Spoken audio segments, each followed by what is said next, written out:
सुप्रभात बच्चों। मैं आपका हिंदी शिक्षक देवी प्रसाद तिवारी आप सभी का स्वागत करता हूं और आशा करता हूं आप सभी लोग स्वस्थ होंगे, अच्छे होंगे। आइए आज हम व्याकरण खंड से भाषा, लिपि एवं व्याकरण का अध्ययन करेंगे। सबसे पहले तो हम जानें कि भाषा क्या है। भाषा मानव मात्र की एक विशेषता है।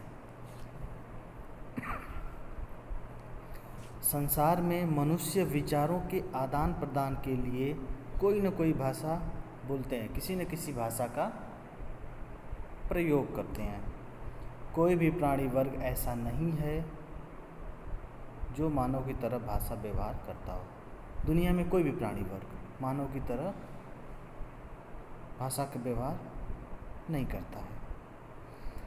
हम भाषा के माध्यम से एक दूसरे को अपने विचार, अपनी भावनाओं को बताते हैं, अपनी आवश्यकताओं की पूर्ति करते हैं, अपनी इच्छा के अनुसार दूसरों से आचरण कराते हैं, यानी दूसरों से कोई काम करने को कहते हैं। अन्य प्राणी भाषा की अपेक्षा ध्वनियों का प्रयोग करते हैं। जैसे कुत्ता है तो दुम मिला करके प्यार जताता है, शेर है दहाड़ कर अपना क्रोध प्रकट करता है। मनुष्य भी ध्वनि संकेतों से अपनी बात कभी कभी कहता है, ओह, ए इत्यादि की ध्वनि। सिर हिलाना भी मनोभाव का सूचक है। ध्वनियों व हाव भाव का संप्रेषण अत्यंत सीमित होता है। भाषा मानव के लिए संप्रेषण का सबसे महत्वपूर्ण साधन है।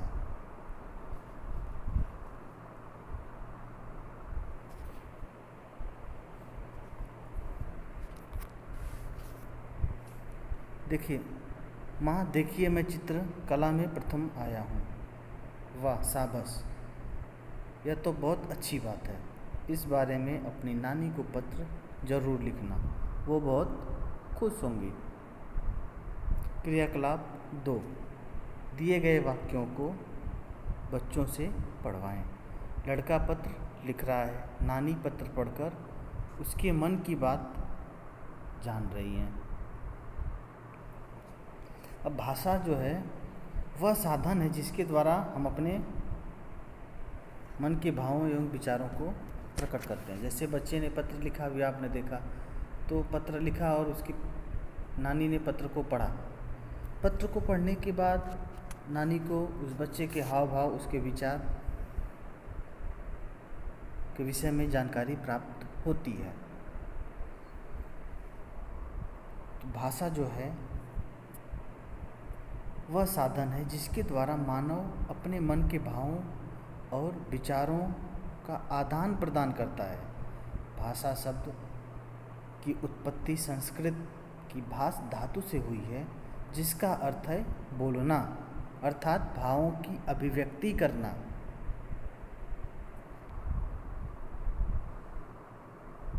हम बोलकर अपने भावों को, अपने विचारों को प्रकट करते हैं। भाषा के 4 अंग हैं। बोल करके, लिख करके, सुन करके और पढ़ करके। विचार व्यक्त करने के तरीके: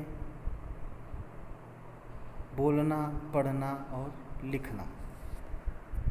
हम अपने विचार बोल के, पढ़ के, लिख के इत्यादि तरीके से व्यक्त कर सकते हैं, लोगों के सामने प्रकट कर सकते हैं।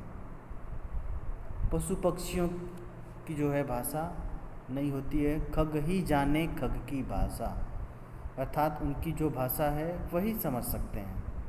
प्राणी मात्र के समझ में उनकी भाषा नहीं आएगी।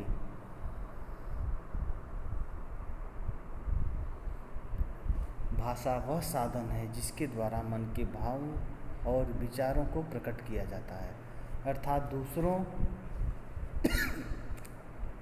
के भावों और विचारों को भाषा के माध्यम से जाना जाता है।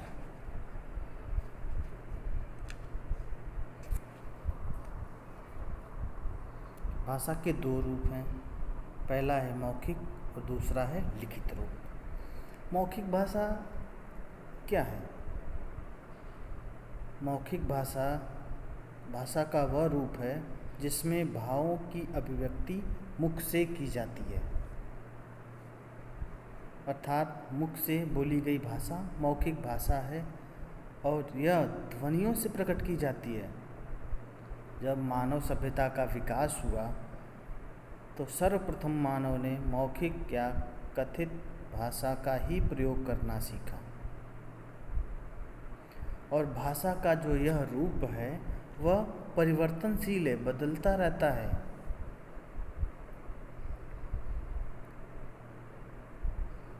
यह मौखिक रूप जो है भाषा का परिवर्तनशील है, बदलता रहता है। जो हम बोलते हैं और दूसरे उसको सुनते हैं, जैसा कि आपको दिख रहा है सामने पिक्चर में। कुछ लोग बोल रहे हैं और कुछ लोग सुन रहे हैं। और सबसे महत्वपूर्ण बात कि मौखिक भाषा बोलने के लिए व्यक्ति को पढ़ा लिखा होना जरूरी नहीं है। अनपढ़ व्यक्ति भी बोलता है, अपने विचारों को प्रकट करता है। लिखित भाषा भाषा के जिस रूप से हम अपने मन के भावों का आदान प्रदान लिख कर करते हैं, उस भाषा को लिखित भाषा कहा जाता है। लिखित भाषा में कुछ ध्वनि चिन्हों का भी प्रयोग किया जाता है, जिन्हें शब्द समूह कहा जाता है।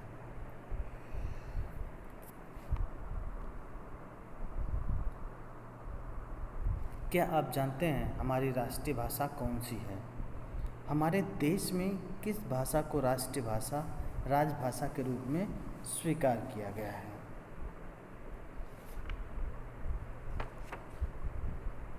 हमारे देश की राष्ट्रीय भाषा हिंदी है। हिंदी को देश की राष्ट्रीय भाषा माना जाता है और हिंदी ही हमारे देश की राजभाषा है। राजकाज के कामों में प्रयोग की जाने वाली भाषा को हम राजभाषा कहते हैं। विश्व में अनेक भाषाएं बोली जाती हैं। संसार में बोली जाने वाली प्रमुख भाषाओं में हिंदी भाषा का तीसरा स्थान है। संसार के लगभग 2/3 लोग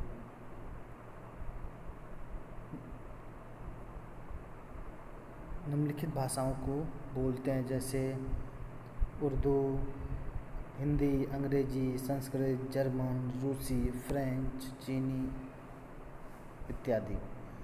हमारे भारत में भारतीय संविधान में 22 भारतीय भाषाओं को मान्यता प्रदान की गई है। हिंदी हमारे देश की राष्ट्रीय भाषा है। इसे देश के प्रत्येक भाग में बोला और समझा जाता है। हिंदी विश्व की दूसरी और सबसे अधिक बोली जाने वाली भाषा है। भारत ने 14 सितंबर सन 1949 को इसे देश की राजभाषा के रूप में स्वीकार किया है।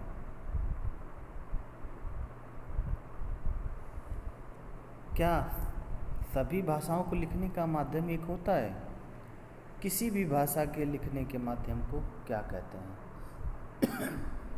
किसी भी भाषा के लिखने के तरीके को हम लिपि कहते हैं। लिपि के माध्यम से हम अलग अलग भाषाओं को लिखते हैं और भाषा के लिखने के तरीके को लिपि, विश्व की समस्त भाषाओं की अपनी एक लिपि होती है जिनमें उन्हें हम लिखते हैं।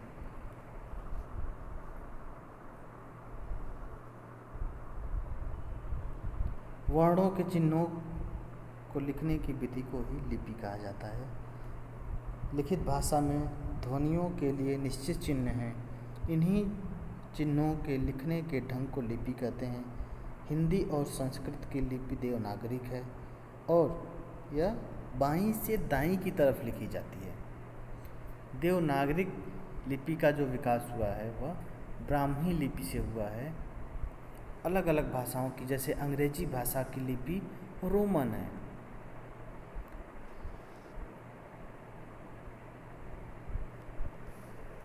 उर्दू फ़ारसी की लिपि फ़ारसी है जो दाईं से बाईं की ओर लिखी जाती है। ठीक वैसे ही पंजाबी भाषा की लिपि गुरुमुखी लिपि है। तो इस तरह से जो है अलग अलग भाषाओं को लिखने का चिन्ह भाषाविदों ने निश्चित किया है, व्याकरणाचार्यों ने निर्धारित किया है और वह उसी के आधार पर निर्धारित होते हैं।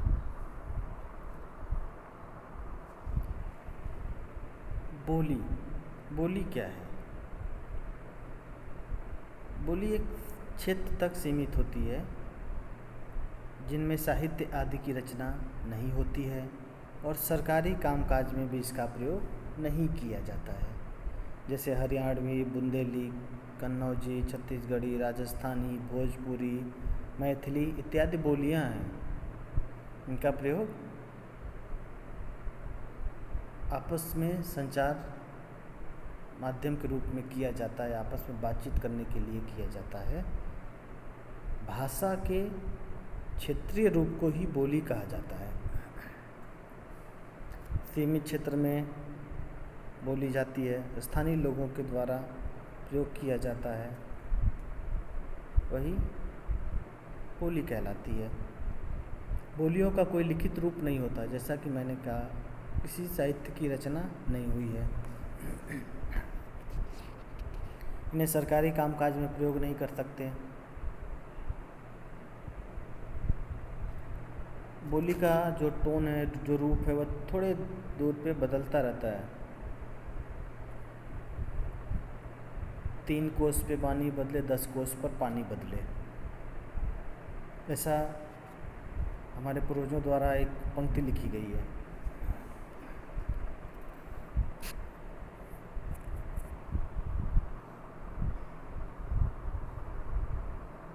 रिक्त स्थान की पूर्ति। मनुष्य अपने विचारों का आदान प्रदान भाषा के माध्यम से करता है। हम टेलीविज़न पे जो बात सुनते हैं वह मौखिक रूप होता है।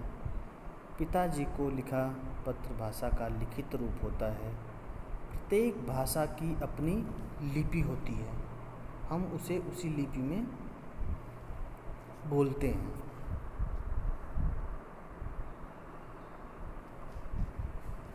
व्याकरण, व्याकरण शब्द बी मतलब विशेष रूप से, आ मतलब पूरी तरह से, करण मतलब व्याख्या करना। वी प्लस आ प्लस करण से बना है, जिसका अर्थ है भली प्रकार से समझना। प्रत्येक भाषा की सामान्य विशेषताओं को लेकर कुछ नियम बनाए जाते हैं।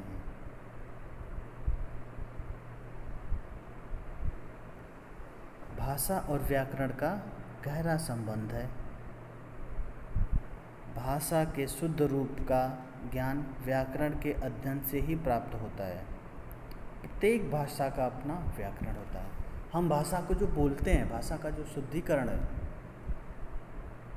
बोलते तो सब अनपढ़ व्यक्ति भी बोलता है, पढ़ा लिखा भी व्यक्ति बोलता है, पर व्याकरणिक नियमों का प्रयोग करके पुल्लिंग, स्त्रीलिंग, संज्ञा, सर्वनाम, क्रिया, विशेषण, एक वचन, बहुवचन इत्यादि इन सब का प्रयोग हम ध्यान में रखकर करते हैं, कारक का, तो हमारी भाषा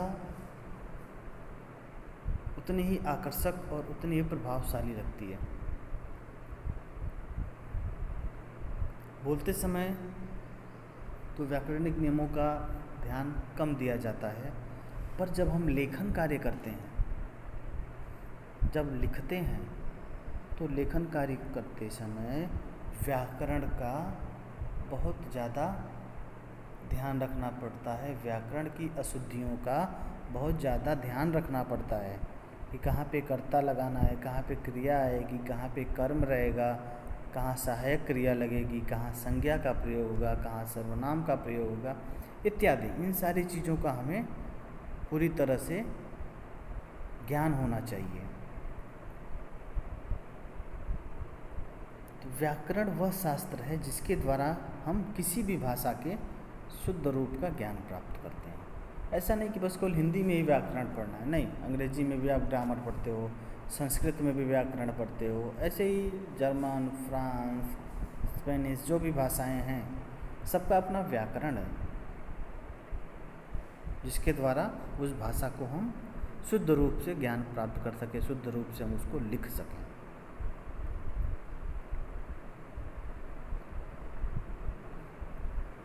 व्याकरण भाषा को नियमित और व्यवस्थित करना सिखाता है। ज़रूरत क्या है व्याकरण की? तो हमें व्याकरण की ज़रूरत इसलिए है कि यह भाषा को नियमित और व्यवस्थित करना सिखाता है। जैसे 4 आदमी उधर जा रही थी, दोनों लड़कियां खाना बना रहे हैं। ये वाक्य अशुद्ध है या शुद्ध, इसका पता कैसे चलेगा? बुखार है तो बुखार कैसे पता चलेगा कि बुखार है? हम उसको नापेंगे, थर्मामीटर से चेक करेंगे, डॉक्टर को दिखाएंगे, तब पता चलेगा। यह वाक्य शुद्ध है या अशुद्ध है, इसका पता कैसे चलेगा? व्याकरण के नियमों के द्वारा। व्याकरण के नियमों के द्वारा हम पता करेंगे कि यह शुद्ध है या अशुद्ध है। तो 4 आदमी उधर जा रहे थे, उधर जा रही थी गलत है, उधर जा रहे थे पुल्लिंग है। दोनों लड़कियां खाना बना रही हैं, स्त्रीलिंग है।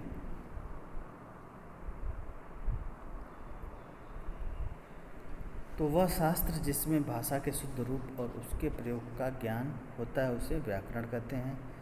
व्याकरण में भाषा को शुद्ध रूप में प्रयोग करने के नियम होते हैं। इनके ज्ञान से ही भाषा को शुद्ध रूप में बोलना और लिखना आता है। भाषा की प्रकृति का विश्लेषण होता है। भाषा की रचना व स्वरूप की व्याख्या भी व्याकरण के माध्यम से ही होती है। व्याकरण के ज्ञान से भाषा का ठीक तथा प्रभावशाली प्रयोग करना भी हमें आता है। व्याकरण भाषा को शुद्ध और परिमार्जित बना देती है।